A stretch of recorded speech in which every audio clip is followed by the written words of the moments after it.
6 o'clock p.m. We're at City Hall, and with the quorum of members present, I'll be calling the Finance Committee Budget Session Number 1 to order.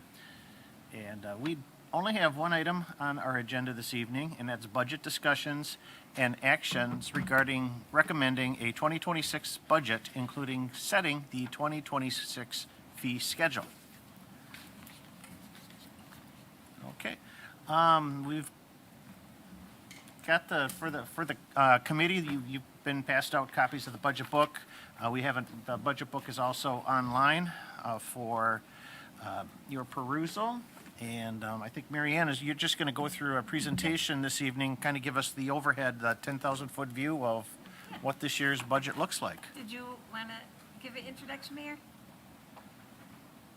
Thank you. So we put out a little information in two different formats. One, we talked a little bit about it in the newsletter about the upcoming budget and the pressures we're facing with both inflation, with some unforeseen items that came up in more expensive than anticipated with health care or with health insurance, with our garbage disposal, and then some other factors that put up $4 million in new external costs into the cost to continue this year. So without being able to pass all of that along is our desire.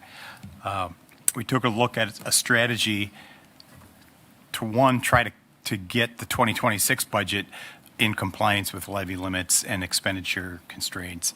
So we implemented, and we asked all directors to take a look at a strategy of a hiring freeze. So it would be a flexible hiring freeze. Each department is asked to identify a number of positions that, as they become empty, that we don't fill them. And then we looked at the traditional cuts that we looked at last year, where we had opportunity to cut spending or add revenue, and they did that as well.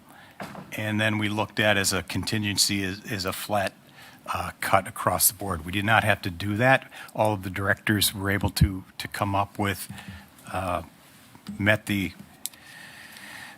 challenge, if you were. But it was a challenge. There were a lot of directors meetings, finance director meetings to get there. So we got there. A lot of them are one-time cuts that we won't be able to sustain after 26. So we're looking at, one, we get through 26 budget, but then what happens 27 beyond when we have to face the retirement of the SAFER grants and the ARPA grants. So that's part of the total discussion that we want to have during these budget sessions. And then our last thing is our long-term capital, our 5-year plan that Mary Ann is also working on. So why don't you get started, Mary Ann, on the formal portion of it, and then we can jump in as we need to. Okay. So as the mayor, thank you. As the mayor said, we did have some struggles this year. Every year we have certain requirements that we have to meet. The levy limit requirement, which states that our levy cannot exceed CPI, and then the expenditure restraint that looks at a combination of net new construction and CPI. And this budget meets both of those requirements. But if we wanted to add anything to the budget, we would have to then subtract something else, because in particular, the expenditure restraint really is not looking at, do you have an alternate revenue source for this? It's only looking at expenses. So adding expenses at this point would require the elimination of another expense. So the levy, as it's set in this budget book that we're presenting to you, is $38,151,986, which is an increase of $738,946, or about a 1.9, almost 1.98% increase from last year. When the schools and the county and the tech all talk about their tax rate, they're all talking about the equalized tax rate. So if we were to look at what the equalized tax rate will do based on this budget, it would go down. Our equalized tax rate would go down from 853 to 835. Assessed value is not available yet.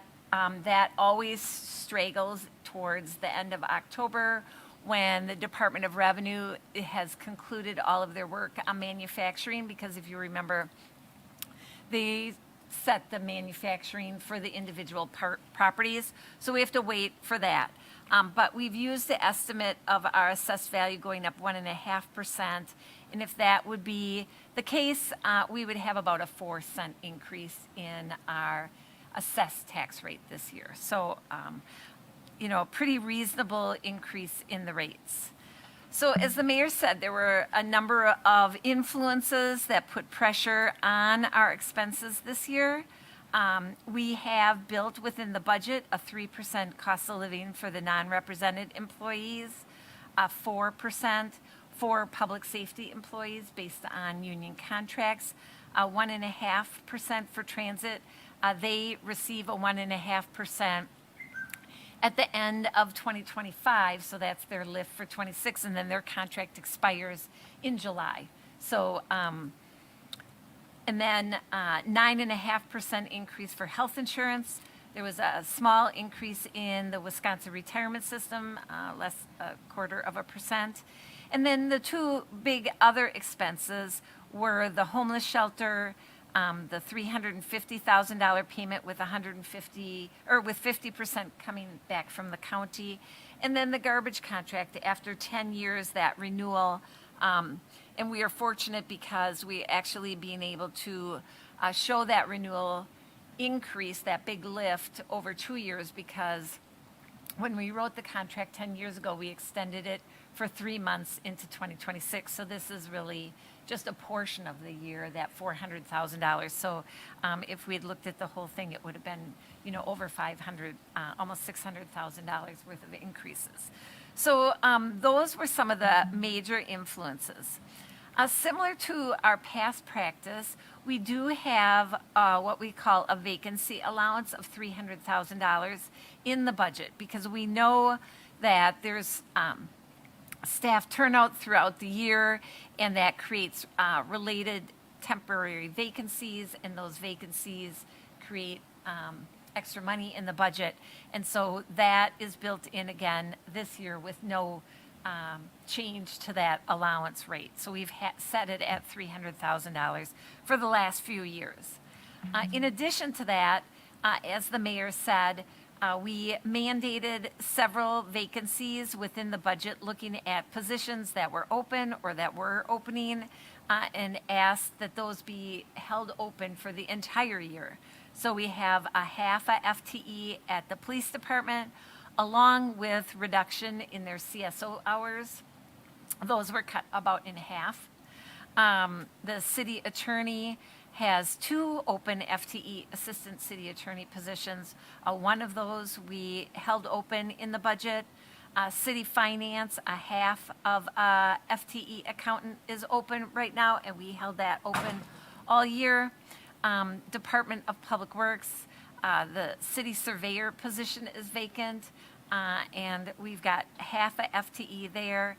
Parks Department, half FTE for administrative coordinator.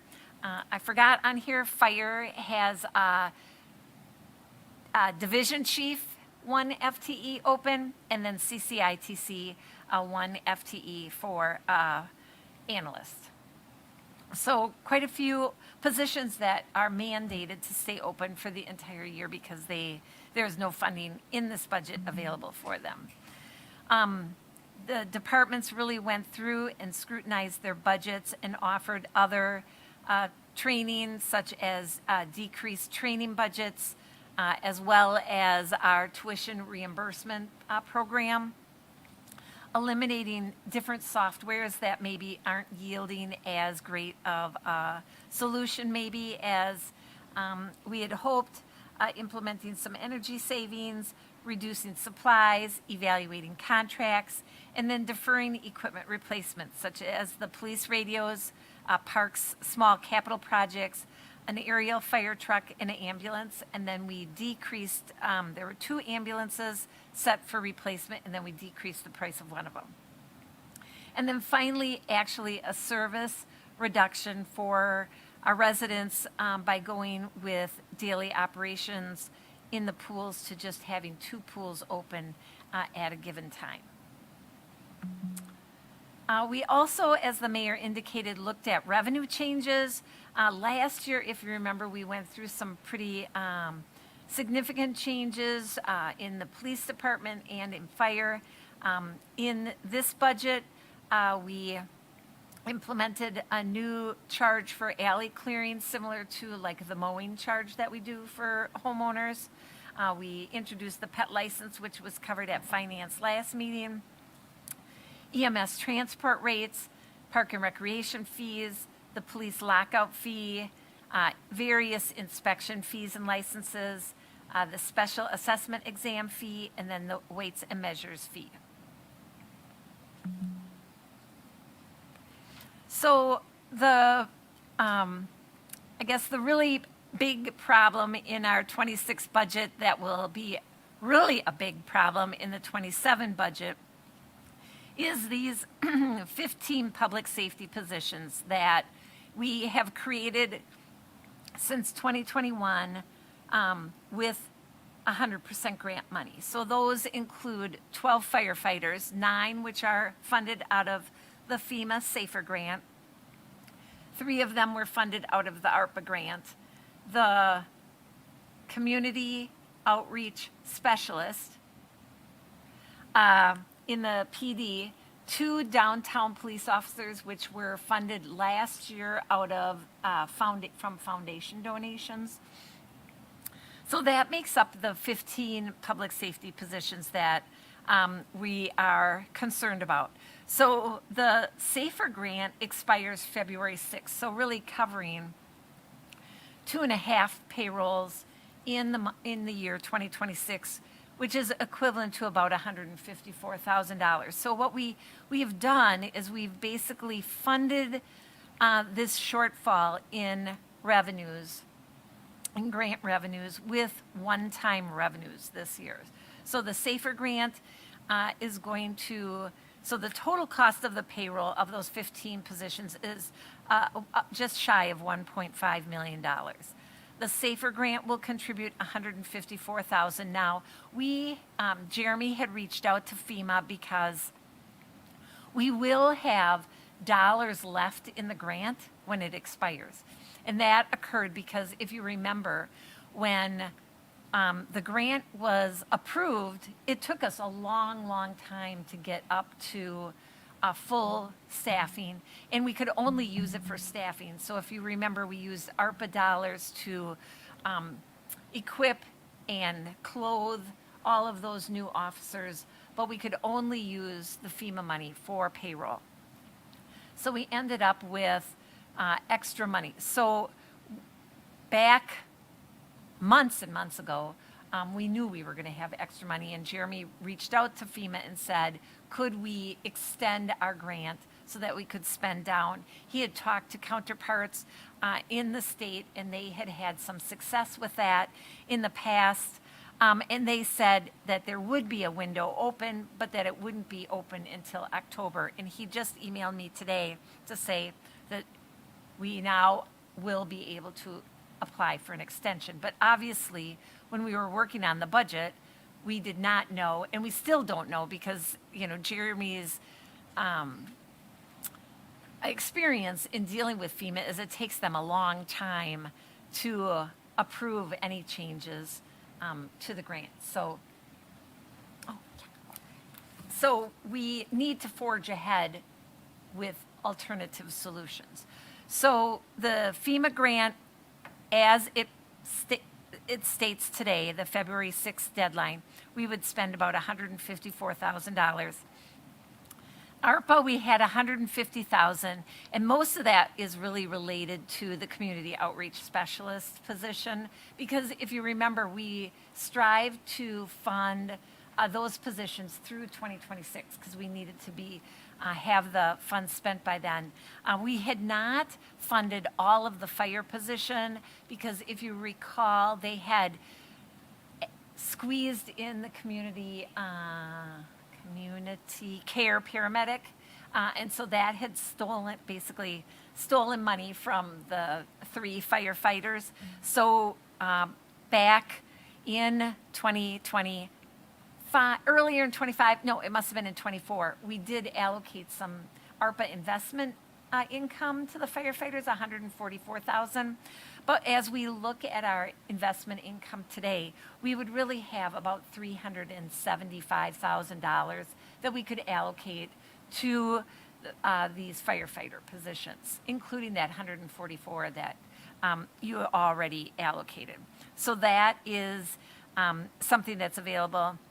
We have applied to we are preparing to apply to the foundation for one of the officers because they funded 2 in the year 2025. So we're asking if they would fund one of those officers this year. And then all over the United States, there was more Medicare money made available for EMS runs. And Wisconsin and the Division of Health was very slow getting to the table to really allocate those to communities. And so, like Illinois, the EMS departments there have had probably for 2 years now. They're 4 years? 4 years. They've had, and because we were so slow, not us, but the state,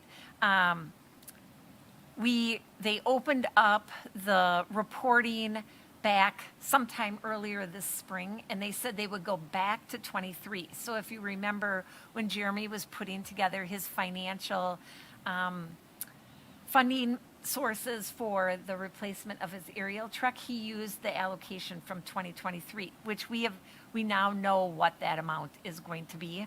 And so kind of carrying that forward, we've turned in our 24 data. It now has to go through like a mini audit, and then we'll find out what our rates would be, but we don't expect them to change dramatically. So we would be able to apply that 24 payment to the 26 budget, and then the 25 payment to the 26 budget. And then annually we'll get that. So I've got that, the next year's payment as an annual revenue then. So that is about $280,000 a year. So when we look at all of our one-time revenues, along with the second payment of those supplemental Medicare payment, we were able to cobble together about $1.3 million worth of revenues to offset these public safety positions. So we only had to fund a little bit this year. But when we compare that to what will be available to us next year, you can see that the landscape is dramatically different. That we'll actually be looking to fund $1.2 million. And Jeremy sent me the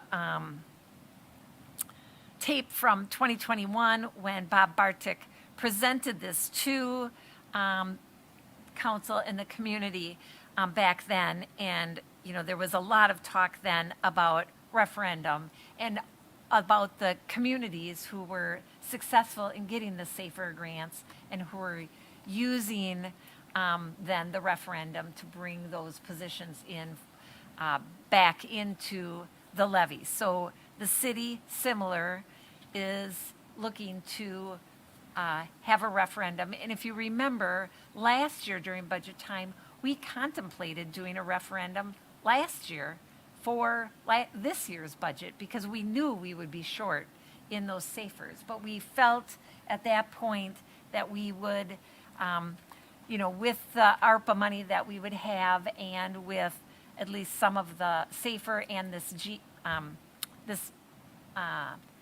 state money, we would be able to postpone the referendum a year.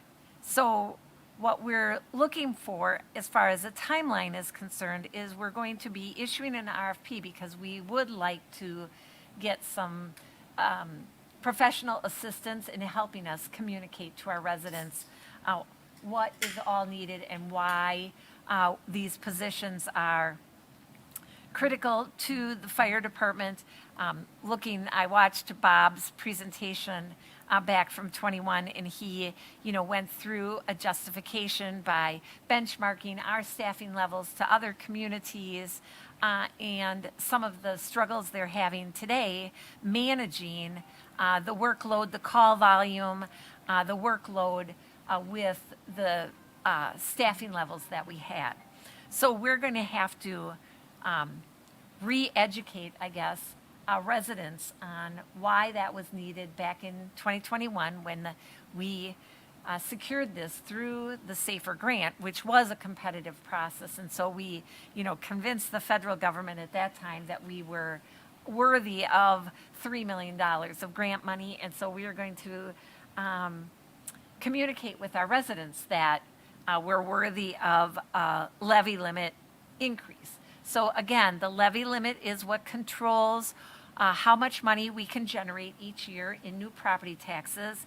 And we would be looking to exceed that levy limit on an ongoing basis. So we would set a value for the increase this year, and then it would be built into the base. So sometimes you can ask for a one-time, like, oh, we want to levy, $200,000 to buy X, and then we're going to drop it back down the following year. This would be an ongoing request. And when we look at the state statutes and the timetable based on those state statutes, if we were going to shoot for the April 7th election, we would need to have a referendum approved by council and submitted to the city clerk by January 27th, so that they could then submit that to the county clerk so that it could get on the ballot on a timely basis.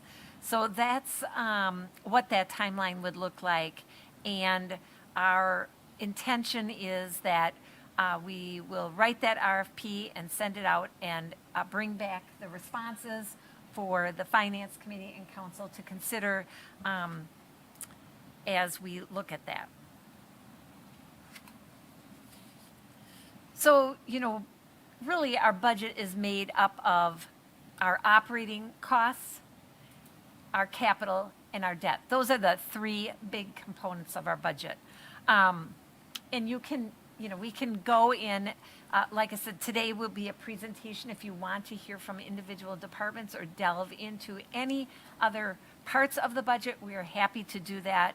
But when we look at the capital budget, we've got these lead service line projects underway.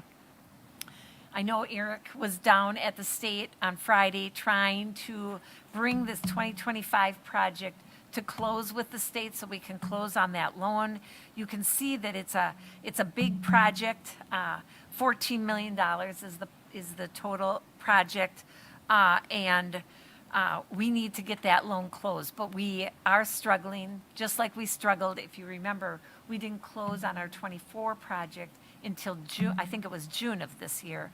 And so we were hoping that now that this would be the second one, it would be a little easier, but it is still posing to be a bit of a challenge. But so we, as we went ahead and prepared this budget, it was hard to really know how to disclose this in the budget because we don't have firm numbers from the state yet. But this is what it looked like prior to Friday. And they're, giving us some feedback.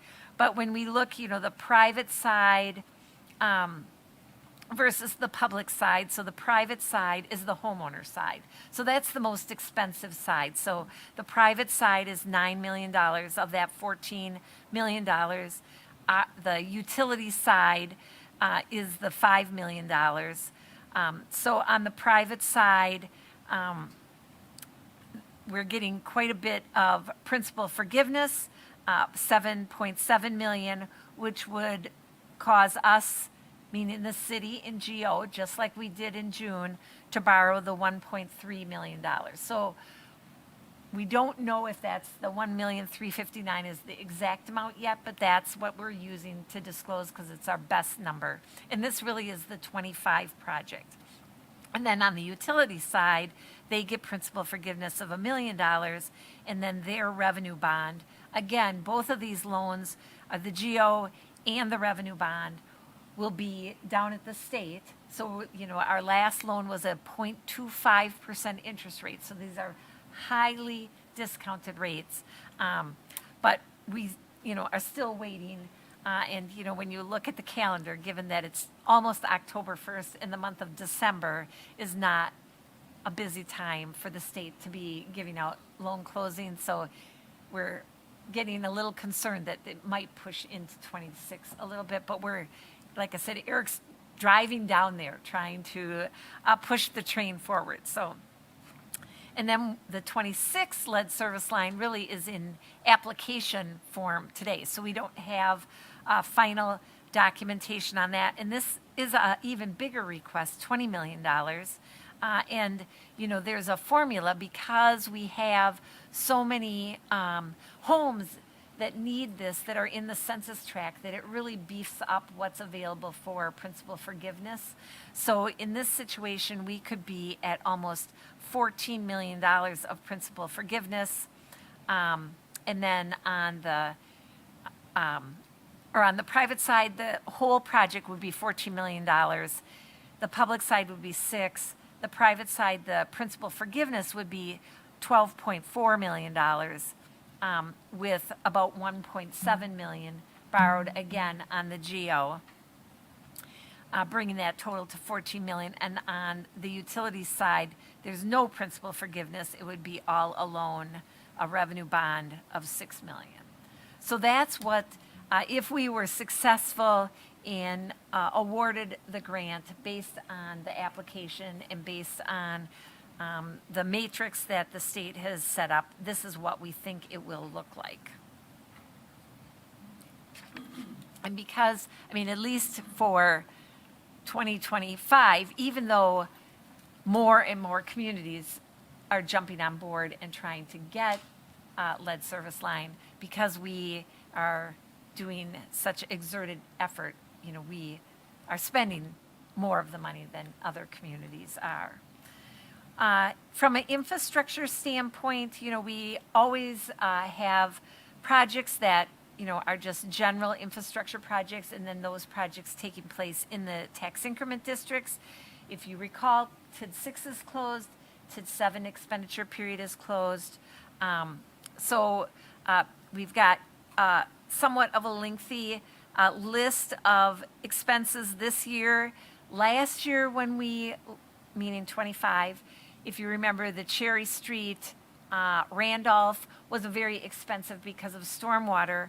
But we are seeing some, you know, major increases in our construction costs, and that will be evident on the next slide. So, you know, to maintain our streets, it's becoming more and more expensive every year due to that inflationary impact that the private sector is having during that construction. If you look back in 2018, it was $269 for a linear foot of street reconstruction. We're now at $523. So doubling of that cost in that short period of time. And as we've spoken, we're seeing that in our, you know, fleet replacement. It's just a lot of financial pressure from that inflation. But kind of going back, I did want to cover one other thing, 28th Avenue, you know, again, to try to make this affordable in the future. The original estimate for the 28th Avenue reconstruction was $1.8 million. And that has been cut down to $175,000. So when the infrastructure committee looked at this, they were given an option to dead end the roads, or do a total reconstruction, or to do just a really minor, like, patch job. But what we've inserted in the budget here is a total milling and repaving of the road. So it's not as inexpensive as what the infrastructure committee considered, and we're hoping that this would get us, you know, another 7 years, and it would give Eric time to apply for a state grant and maybe help defray some of those costs. So not a perfect solution, but something that gets us that road back open and can buy us time until we can apply for a grant for it. And again, Stark Street, West Wausau Avenue is a state project, so our share is less, only 310,000.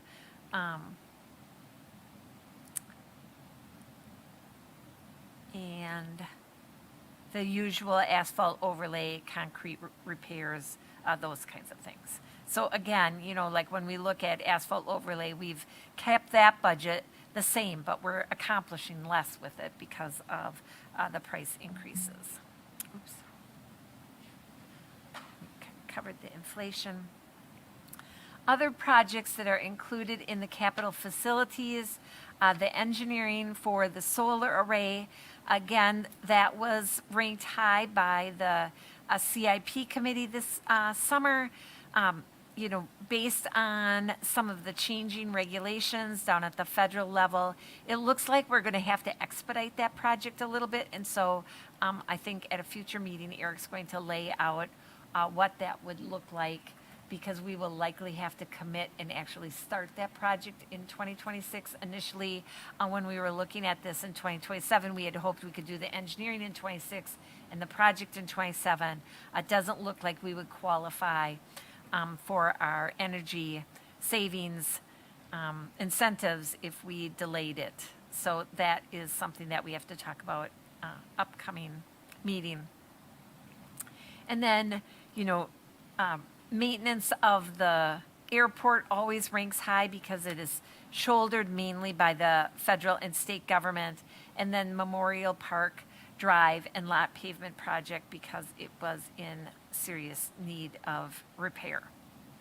So really, and you'll see by the deferred projects that are growing for us each year, really doing the bare minimum here.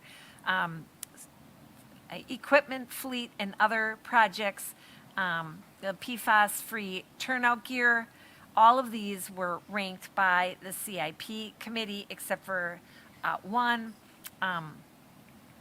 The IT resiliency and optimization, wireless, and again, when we're talking with CCITC, these are projects that are funded by the county and the city shared endeavors. So, if we pull out, it creates a problem for the project as a whole.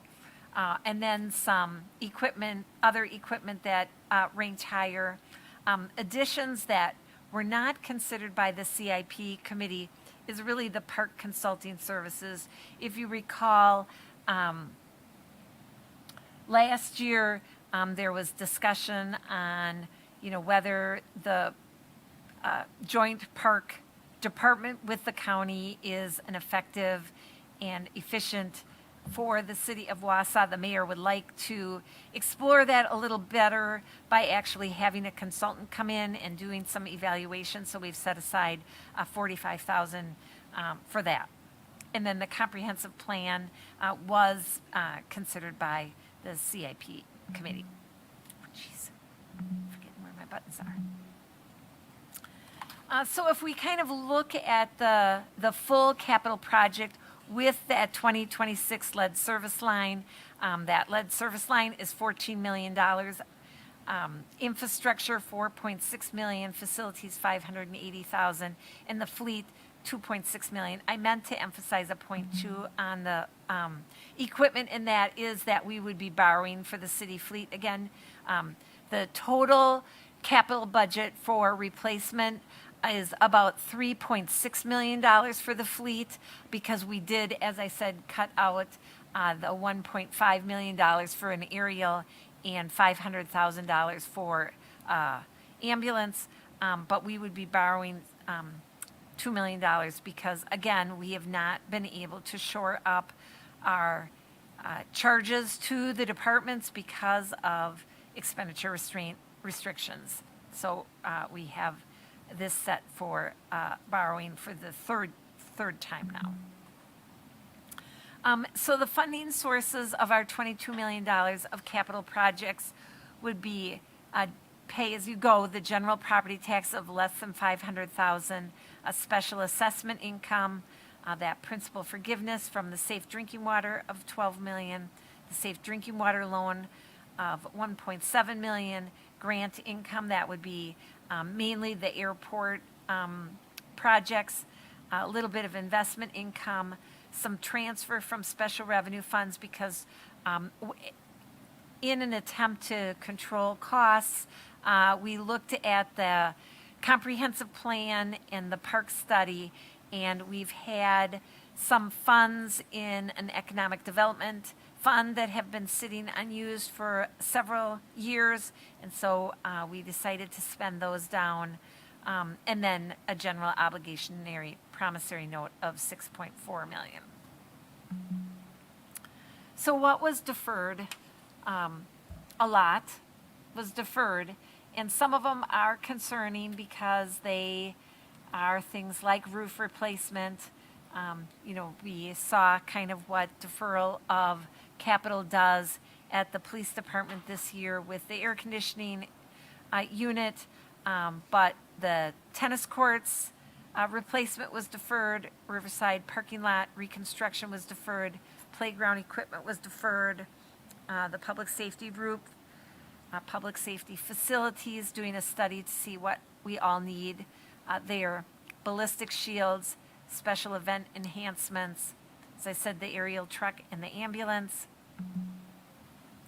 In the public works area, the office repairs, truck scale, lighting upgrades, garage doors, steel roof replacement.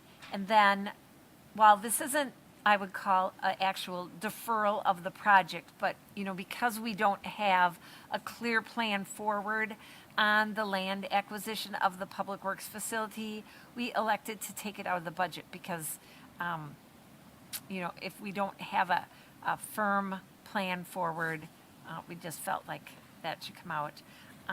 It looks like I snuck in the DPW garage doors twice. Garage doors twice. Sorry. Total, and then the total reconstruction, like I said, if we had totally reconstructed 28th Avenue, it would have been 1.8 million. So I just put that 1.6 million deferral in there. And then on fire, the architectural design of the new station, some crash reconstruction equipment, a training facility, and then Station 3 parking expansion. So that the total, oopsie. And then a few more, doing assessment on the exterior of City Hall, carpeting, humidifier, some things hangar related at the airport, and then CCITC had 2 projects. So we're just shy, I think, of about $8 million worth of deferrals in total. So within the TID districts, we do have some projects too. Like I said, we've relied heavily on our TIDs to get projects done, much smaller projects this year. Utility relocation in TID 3. If you remember, TID 3 expenditure period ends I believe it's the end of July of this 2026. And then we've divided River Edge Trail up into 3 sections, some being funded by TID 3, some being funded by TID 12, and some being funded by room tax because the Room Tax Commission approved it. So TID 8 would do North 8th Avenue construction of $870,000. They've done some other streets. I can't think of what ones those were right offhand. Yeah, and then something that with a P. It's not coming to my brain though. But we've done quite a few streets, including it shouldered some of First Avenue as well. And then in tax increment district number 11, 1.4 million for trail development, a large portion, I think about 1.2 million of that is grant funded though. So it's about 451,000 that the TID actually is funding. And then in TID 12, some streets over off of Forest, Division and 2nd. So the other side of what used to be the mall property. The River Life parking lot, if you remember, we're doing a small parking lot this year, the big parking lot next year, some street lighting, some signalization, some downtown pedestrian improvements, some parking ramp improvements, and then that third section, or second section of the River Edge Trail. And then, like I said, room tax would fund the final third. So what does this mean when we add all of these projects up? What does that look like for new debt for us? So kind of itemizing, historically we've borrowed for streets, so the 2026 capital plan for streets alone would be about 4.4 million, a motor pool 2 million, and then the TID projects that I'd outlined, we're not borrowing for all of the projects for these. Some of it is we're paying for it in cash. The city's share, because these, the homeowner side of the project that's not funded by principal forgiveness, the water utility may not pay for with rates, so the city has to pay for it. So that is 1.3 our share for, we believe, for 2025, and 1.7 for 2026. So, and if that 2025 closing is indeed delayed until 2026, our total debt issuance in 2026 looks about just shy of 1.7 million. We are retiring about 12.5 million. So as a result, we see a lift in our GO outstanding. Our GO outstanding 1/1 of 25, was 69 million. We retired just shy of 10 million this year. We added 16 million, bringing that up to 76 million, so about 33% of our limit. If we add the 16 million next year, pay off the 12, we'll be at 80, so inching up a little bit, but still below our level. I did talk to our financial advisor, and we will have this when we have our 5-year plan ready for presentation. The TIDs really were helpful, even though people hate them. They were very helpful in paying for roads for the city. And so, as we see that there is not the capacity to do that, it has to be shouldered by our $8 rate then. And so that's something that we're going to have to look at going forward. Other TID facts, again, this is the final year that TID 7 will allocate to TID 12 in this budget, 2026 budget. And so we will be bringing a resolution to ED, Finance, Council this fall, I would imagine, right, Randy? To talk about whether you want to do that 1-year extension for affordable housing again, or if you want to close that district. Developer payments, we have some obligations outstanding. Banter, which is the housing off of 17th Avenue, we're going to make one payment this year in 2025, the final payment in 2026, that's $250,000. Great Lakes Cheese, we're giving them 50% of their increment. Macandon, which is Mark McDonald, that was a 10-year agreement. I think we might be in year 8 on that. This will be the first year we make a payment to T-Wall, August of 2026. So that's in the budget. Our agreement with WAS still has some funds that have not been drawn, so those are in the budget. And then we do have a budget for 11 Scott Street. We have been talking to that developer, and so we did put allocation in there, and we're hoping to bring that forward in the very near future. If we kind of look at our levy change, current year to prior year, kind of just summarizing, you can see that a big change in the general fund, $684,000, that's where a big portion of our levy went to.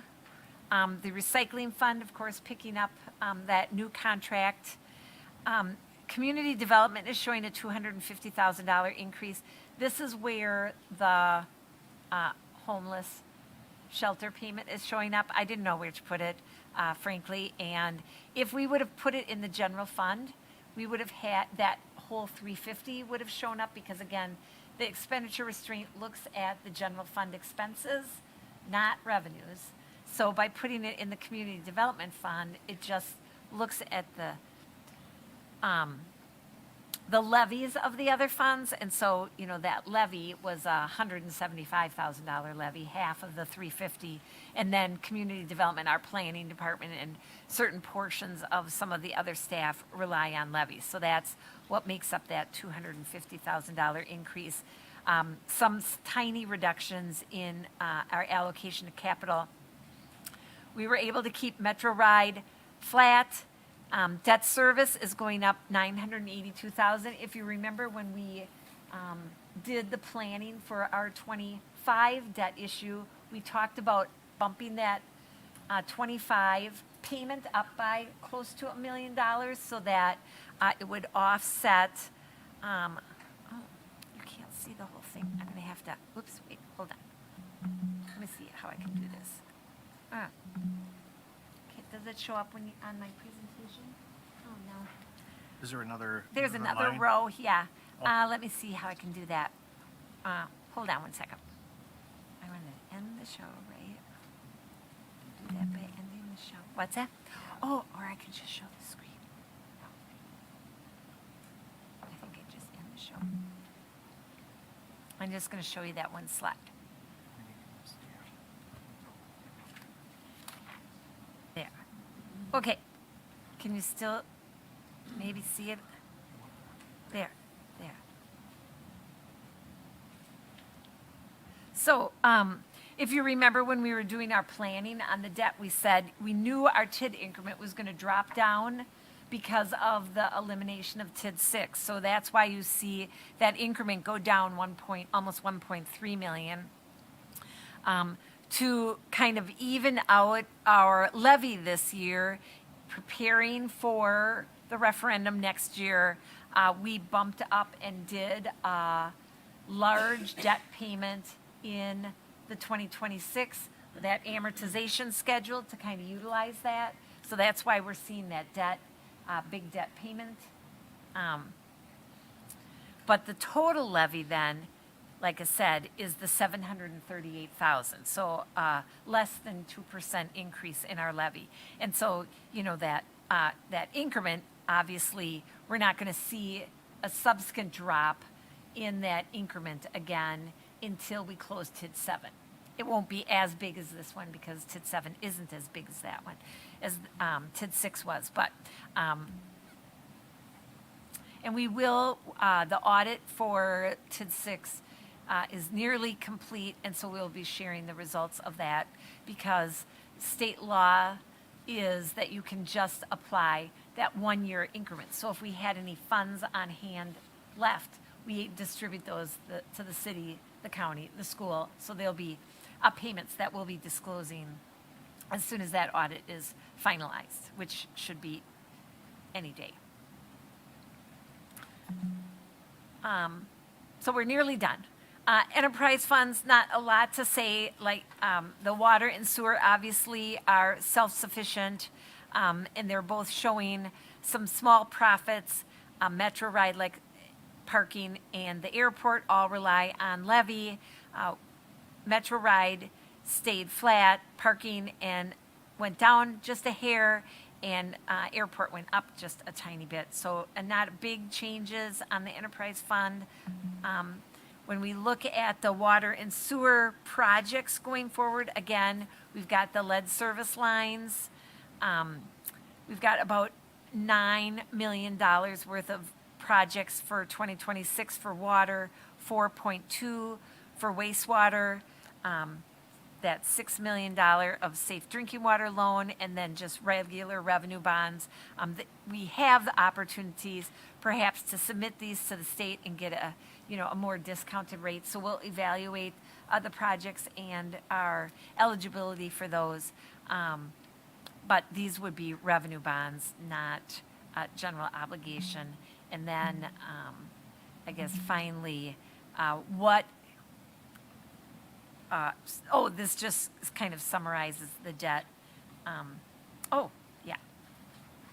Do I got going here? Oh, did I skip a thing? I don't know. I lost my focus, sorry.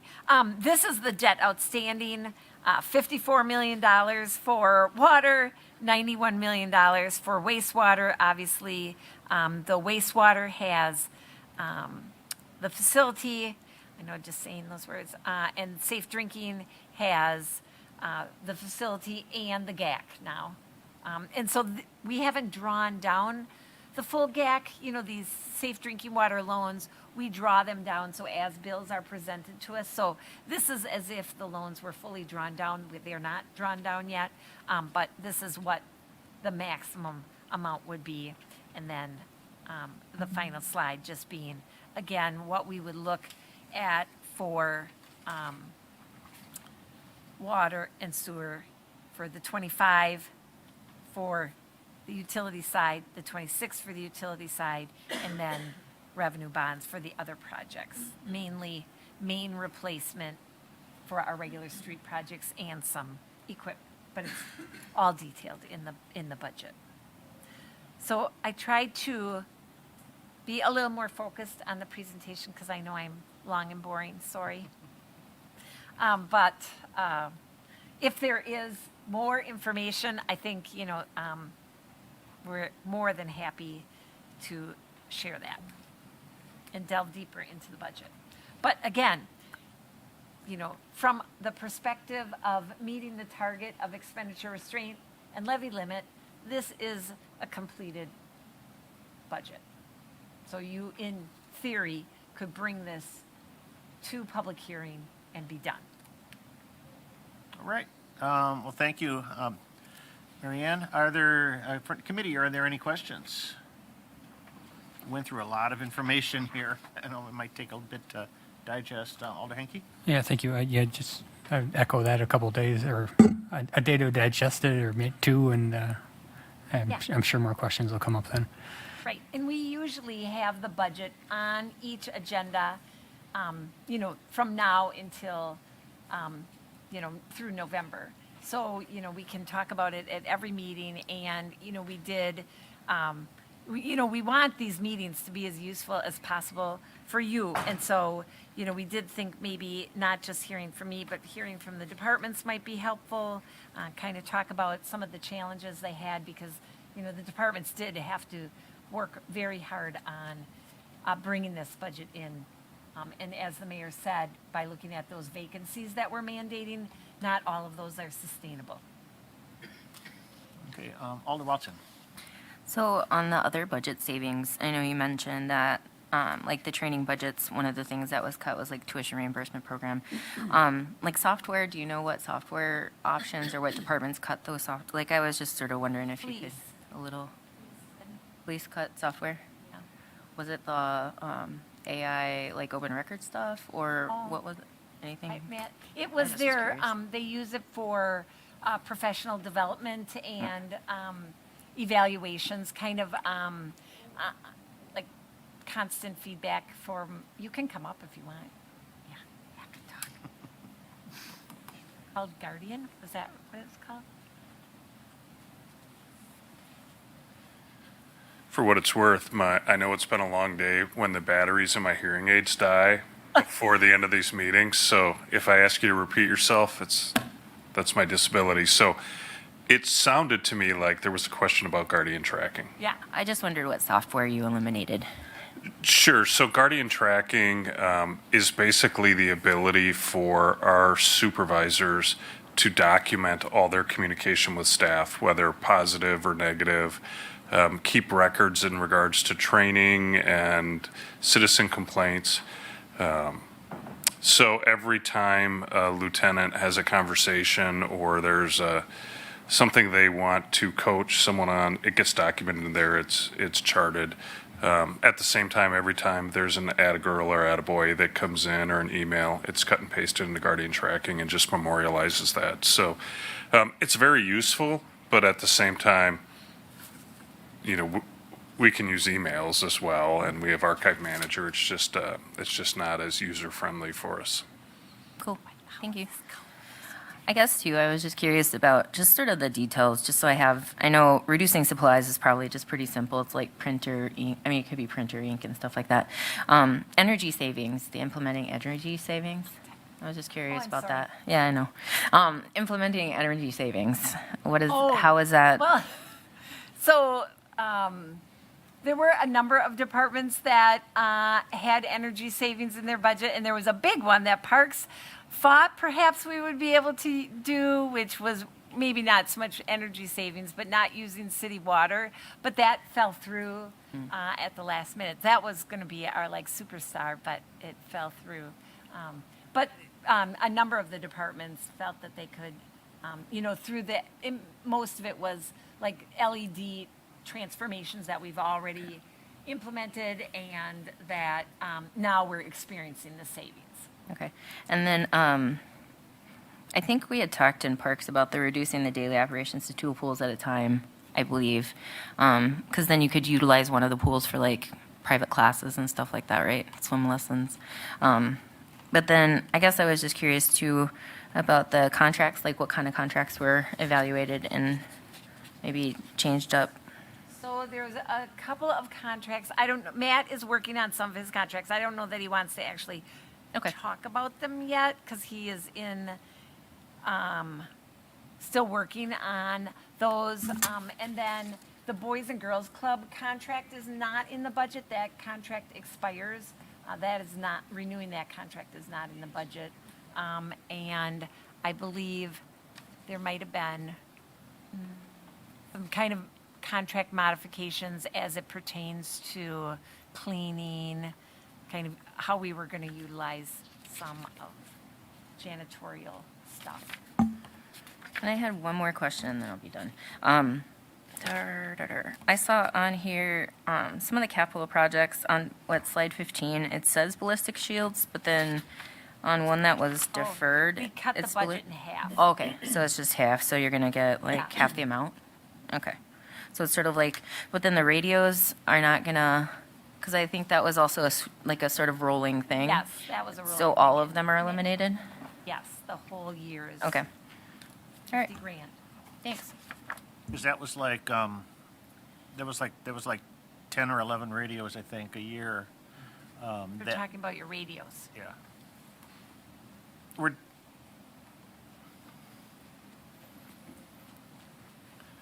So the total number of radios needed to run the police department is about 100. They have a 10-year lifespan where they can be maintained, and they expect to survive. So if we use that metric, if we replace 10 every year, we just roll through 10 a year at whatever cost per radio. They're about $5,000 a radio right now. And to meet our target, the decision to suspend the purchases, like, we'll be fine next year. It just makes it more difficult. And if we find ourselves in a better financial situation in the future and we need to add 1 or 2 to that, we'll remind the council of this. Like, the goal would be in certain things to just have it on a rotating schedule that we can budget every year for it. But we'll be fine next year without it. We'll just have to catch up at some point. Alder Tierney? Thank you. Jamie, how much do we save by going down to 2 pools versus the 3 that we have now, approximately? Oh, you can come up.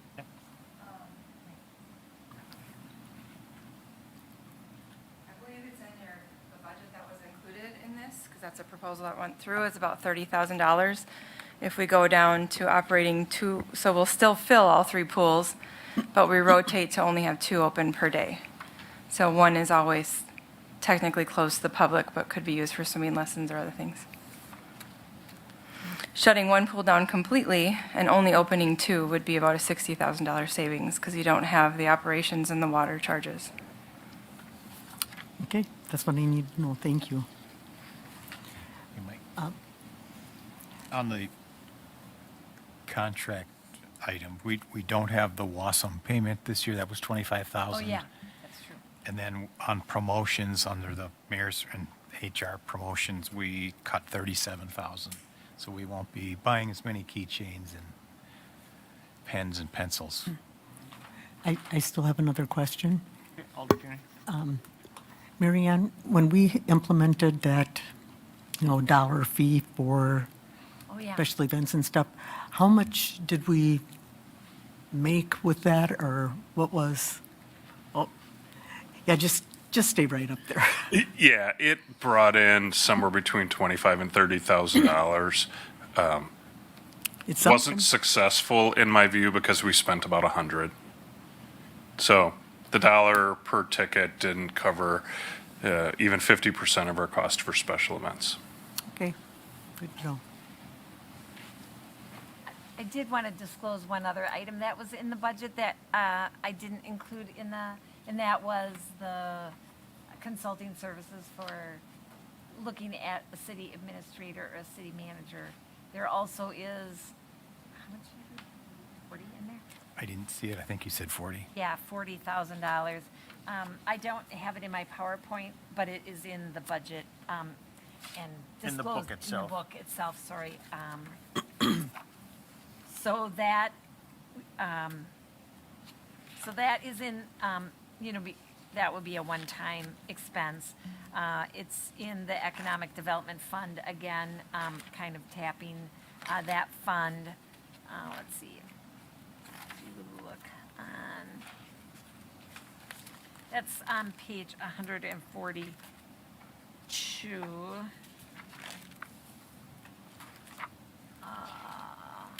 In that fund is 40,000 for new sort of monument signs at 3 key locations in the city, 40,000 for professional services related to the creation of a city manager or administrator, and then the comprehensive plan and the park study.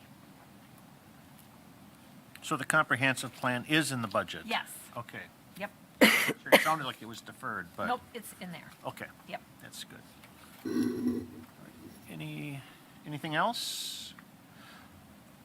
I guess, moving forward, is there more information, committee, is there more information that you want from staff to bring forward for the next budget workshop?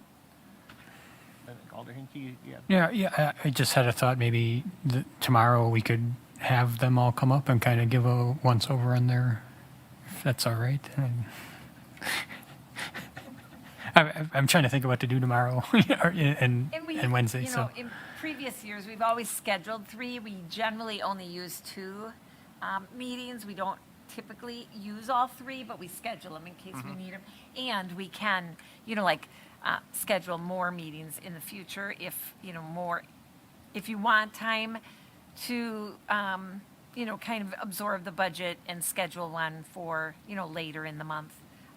Again, we have between now, typically our approval process is, we have a public hearing that first meeting in November. Last year, we adopted the budget the same night because I think, why was that? I think we were concerned about timing. We were running out of time Right, because we because went through 4 budget sessions. Yeah. In order to get balanced. So, and it gave us a little bit more time to, bring it to,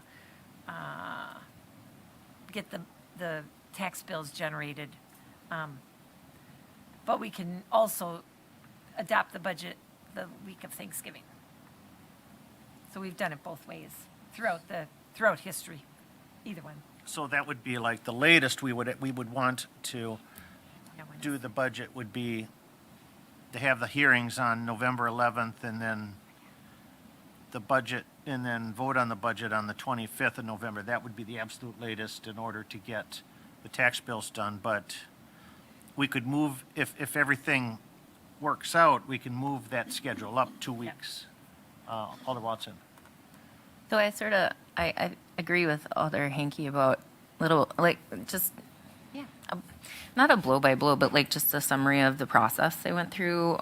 Maybe some things that they cut that, would still be low hanging fruit that maybe they'd want back next time, or, like things that were hard to, like what those decision making look like. I think it would be great.